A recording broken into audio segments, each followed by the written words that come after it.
Hello everyone, welcome back on my YouTube channel. आज के session में हम डिस्कस करेंगे equity theory of work motivation.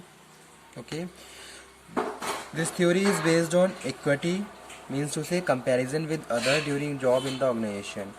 Okay, तो जो ये थ्योरी है ये बेस्ड है इनपुट्स पे। Inputs are related to efforts, कितने एफर्ट्स आप यूज़ कर रहे हो, कितने स्किल्स आप यूज़ कर रहे हो during the job in the organization. और आउटकम में यहाँ पे हम बात कर रहे हैं रिवॉर्ड्स की, कि भाई ऑर्गेनाइजेशन की साइड से आपको क्या रिवॉर्ड मिल रहे हैं। And that things you are compare with others, वो चीज़ आप दूसरों से कंपेयर कर रहे हो। ठीक है, कि भाई अगर आपके साथ आप जैसे कि आपके जो कलीग्स हैं जो ऑर्गेनाइजेशन में जॉब कर रहे हैं, तो आप अपने आप को उनके उनके साथ कंपेयर करके चल रहे हो कि भाई कितना इक्वली आपको ट्रीट किया जा रहा है अगर आप सेम पोजीशन पे सेम वर्क सेम एफर्ट्स को यूज़ कर रहे हो। ठीक है, तो ये जो कॉन्सेप्ट है मोटिवेशन इक्विटी थ्योरी का वो यही है कि भाई अगर कोई भी इंडिविजुअल किसी भी इंडिविजुअल के हम मोटिवेशन फैक्टर की बात करते हैं तो उसके पीछे जो एक कॉन्सेप्ट है वो क्या है, कंपैरिजन है। इक्वालिटी का कंपैरिजन यहाँ पे हम कर रहे हैं कि भाई जो लोग ऑर्गेनाइजेशन में जॉब कर रहे हैं अगर वो मोटिवेट हो रहे हैं तो वो कैसे मोटिवेट हो रहे हैं। तो वहाँ पे वो लोग क्या करते हैं, वो अपने आप को कंपेयर करते हैं दूसरों के साथ। ठीक है, और उसके बाद मोटिवेशनल फैक्टर्स को वो एंजॉय करते हैं। ठीक है, तो आ जाते हैं क्या कॉन्सेप्ट है इस थ्योरी का। Equity theory of motivation was formulated bye J.S. Adams. It is based on the assumption that member of organization experience and strong expectation. ठीक है, यहाँ पे हम किसकी बात कर रहे हैं, स्ट्रॉन्ग एक्सपेक्टेशन की बात कर रहे हैं of justice, balance and fairness in treatment of the organization. कितना फेयरली आपको ट्रीट किया जा रहा है, ठीक है, कितना बैलेंस है आपका ऑर्गेनाइजेशन में ड्यूरिंग द जॉब, और कितना जस्टिफाई आपको किया जा रहा है during the job of the organization. These are the most important element of equity theory. ठीक है, तो ये सारे क्या है, मोस्ट इंपॉर्टेंट एलिमेंट है इक्विटी थ्योरी के। When a person feels that he is being treated unfairly by the organization, these feelings can be a variety of adverse effect on the person motivation. ठीक है, अगर उसको लग रहा है कि भाई उसके साथ अनफेयर प्रैक्टिसेस हो रही हैं तो कहीं ना कहीं वो अनसेटिस्फाई हो जाएगा। ठीक है, एक एडवर्स इफेक्ट आ जाएगा उसके मोटिवेशन पे और परफॉर्मेंस पे on the job. The equity theory of motivation helps in understanding both the cause, likely consequences of feeling inequitable treatment among organization members. ठीक है, so according to equity theory two variables are most important. जैसे कि यहाँ पे हम बात कर रहे हैं इनपुट्स और outputs. Inputs are efforts and skills which are member of organization perceive that put into the job. ठीक है, इनपुट में हम बात कर रहे हैं किसकी, एफर्ट्स की और स्किल्स की, जो हम अपनी ऑर्गेनाइजेशन में यूज़ करते हैं। ठीक है भाई, जैसे हमें लगता है कि भाई कोई भी फंक्शन है उनको परफॉर्म करने के लिए इस टाइप की स्किल्स रिक्वायर्ड है, तो आप उन टाइप की स्किल्स को यूज़ करेंगे और अपने टास्क को वहाँ पे अपनी जॉब को परफॉर्म करेंगे। ठीक है, तो वो यहाँ पे हम बात कर रहे हैं इनपुट्स में। इनपुट्स क्या है, inputs are efforts and skills which a member of organization perceive. और आउटकम में स्टूडेंट यहाँ पे हम बात कर रहे हैं outcome are the reward which member perceive from the organization his job. ठीक है, यानी कि अगर आप कुछ अच्छा कर रहे हो तो आपको रिवॉर्ड दिया जाएगा जो कि आपकी एक्सपेक्टेशन है, तो वो क्या है यहाँ पे, आउटकम है। तो इनपुट, एफर्ट और skills, outcome, reward. Input and outcomes are important element in the exchange relationship between the organization and its member. When the individual finds equity in the situation or feels that what he receives from the organization in terms of treatment and compensation is fair in terms of the efforts and skills contribute to the organization. ठीक है, यानी कि अगर हम यहाँ पे हम बात कर रहे हैं कि भाई हम कितना इनपुट्स यूज़ कर रहे हैं, कितने एफर्ट्स यूज़ कर रहे हैं, उस हिसाब से हमें कितना फेयरली ट्रीट किया जा रहा है। ठीक है, about salary, about increment, promotion, आप कुछ अच्छा कर रहे हो तो उसके लिए आपको अप्रिशिएट कितना किया जा रहा है। तो ये सारे फैक्टर्स इक्विटी थ्योरी में हम डिस्कस कर रहे हैं, that is equity theory for work motivation. ठीक है,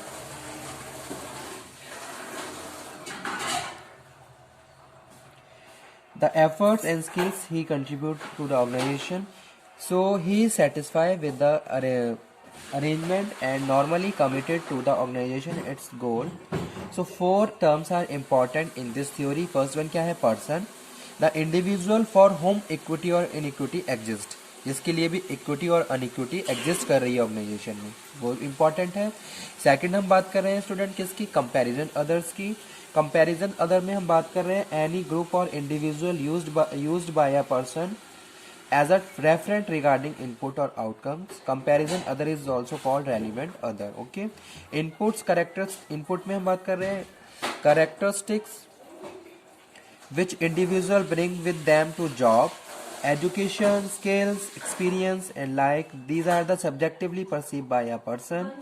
और फोर्थ नंबर पे हम बात कर रहे हैं outcomes, pay, promotion, fringe benefits received from a job, these are also subjectively perceived by a person. तो ये क्या है, आउटकम है। जैसे कि अगर हम कुछ अच्छा कर रहे हैं तो उसका आउटकम हम एक्सपेक्ट करते हैं ऑर्गेनाइजेशन में कि भाई हमें पे, हमारी पे बढ़ जाएगी, हमें प्रमोशन मिलेगा, हमें फ्रिंज बेनिफिट मिलने शुरू हो जाएंगे receive from the job, these are the subjectively perceive by a person, जो हम परसीव करते हैं। ठीक है, तो ये जो थ्योरी है इन चारों फैक्टर पे ही बेस्ड है। एक तो पर्सन जो ये फील कर रहा है कि भाई उसे इक्वल फील किया जा रहा है या अनइक्वल फील किया जा रहा है। कंपैरिजन अदर्स में हम बात कर रहे हैं कि भाई हम दूसरों से कंपेयर करते हैं अपने आप को कि भाई अगर मुझे इस तरीके से ट्रीट किया जा रहा है तो क्या दूसरों को भी इसी तरीके से ट्रीट किया जा रहा है। इनपुट्स में हम बात कर रहे हैं कि भाई कौन कौन से स्किल्स हम यूज़ कर रहे हैं यहाँ पे, एजुकेशन कि कितने एफर्ट्स हम लगा रहे हैं अपनी जॉब में, ठीक है, और आउटकम में जो भी हम एक्सपेक्ट कर रहे हैं। और इन सब चीज़ों को हम दूसरों के साथ कंपेयर कर रहे हैं कि क्या भाई जो प्रैक्टिसेस मेरे लिए हैं क्या वो दूसरों के लिए भी सेम है। तो ये जो थ्योरी है कंपैरिजन पे बेस्ड है, इक्विटी पे बेस्ड है। ये थ्योरी ये बताती है कि भाई कितना इक्वली जो वर्कर्स मोटिवेट होते हैं वो इक्वालिटी फैक्टर्स के हिसाब से मोटिवेट होते हैं। The theory propose that the motivation to act develop after the person compare input outcomes with the identical ratio of the relevant others. ठीक है, inequity is defined as the perception that person job input outcome ratio is not equal to the input outcome ratio of the comparison other. जैसा कि अभी ने बताया कि भाई जो input outcome का जो comparison है हम दूसरों से करते हैं उसके हिसाब से हम motivation को consider करते हैं। ठीक है, अब advantages देख लीजिए क्या है, advantages of equity theory. The theory was generated extensive research, एक रिसर्च के बाद इस थ्योरी को जनरेट किया गया with many of the result being supportive, और बहुत सारे रिजल्ट जो आए वो इस थ्योरी के सपोर्टिव में थे। ठीक है, the theory recognize the influence of social comparison, यानी कि लोगों का आपस में क्या है, सोशल एक तरीके से कंपैरिजन है, प्रोसेस है on motivation.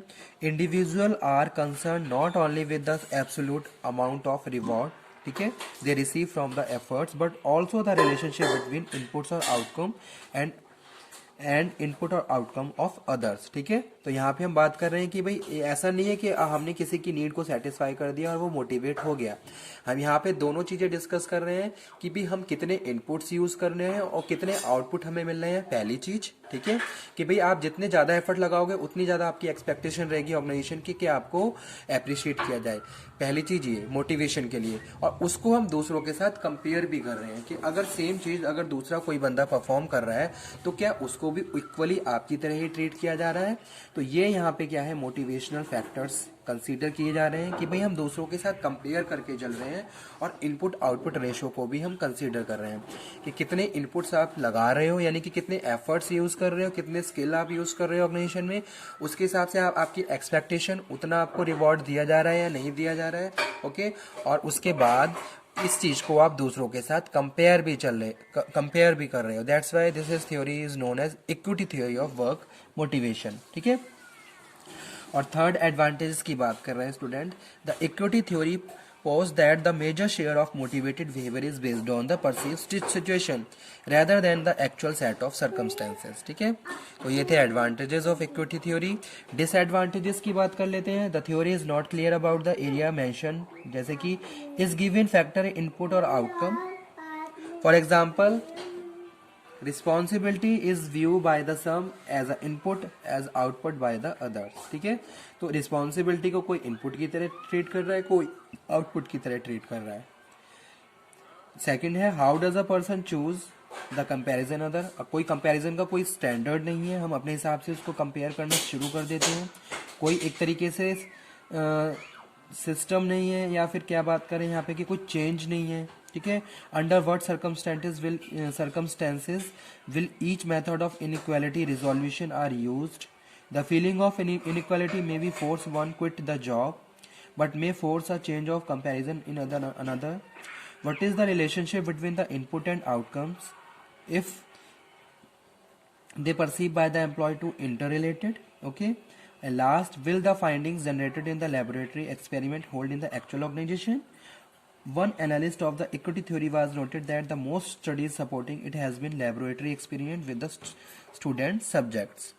So regardless of these problems, the equity theory continue offer us more important insight into the employee motivation. ठीक है, तो यही थी equity theory of motivation. Hope so आपको ये थ्योरी समझ में आई हो। ठीक है, मेन चीज आप किस पे कंसीडर करिए, इक्वालिटी पे कंसीडर करिए, equality and comparison with others, कि भाई कितना इक्वली आपको ट्रीट किया जा रहा है और कितना आप और उस चीज को आप दूसरों के साथ कंपेयर कर रहे हो। तो इस हिसाब से कोई इंडिविजुअल ऑर्गेनाइजेशन में मोटिवेट हो रहा है अगर वो अपनी इनपुट्स के हिसाब से आउटकम को रिसीव कर पा रहा है और उसको दूसरों के साथ कंपेयर भी कर रहा है। जैसे कि दो लोग सेम पोजीशन पे जॉब कर रहे हैं, सेम टास्क वो परफॉर्म कर रहे हैं, तो उनको कितना इक्वली ट्रीट किया जा रहा है। ठीक है, that is the factor of motivation in the organization according to equity theory. Okay, so okay student, thank you very much. Next session में हम डिस्कस करेंगे गोल सेटिंग थ्योरी। तो आपका ये टॉपिक रह गया था ओबी में, तो ये मैंने आज एक थ्योरी आप लोगों के साथ डिस्कस की है। ठीक है, ऑलमोस्ट आपका सिलेबस पावर एंड पॉलिटिक्स भी कवर हो चुका है। जो रिमेन टॉपिक है वो हम डिस्कस करेंगे आज से ओबी में।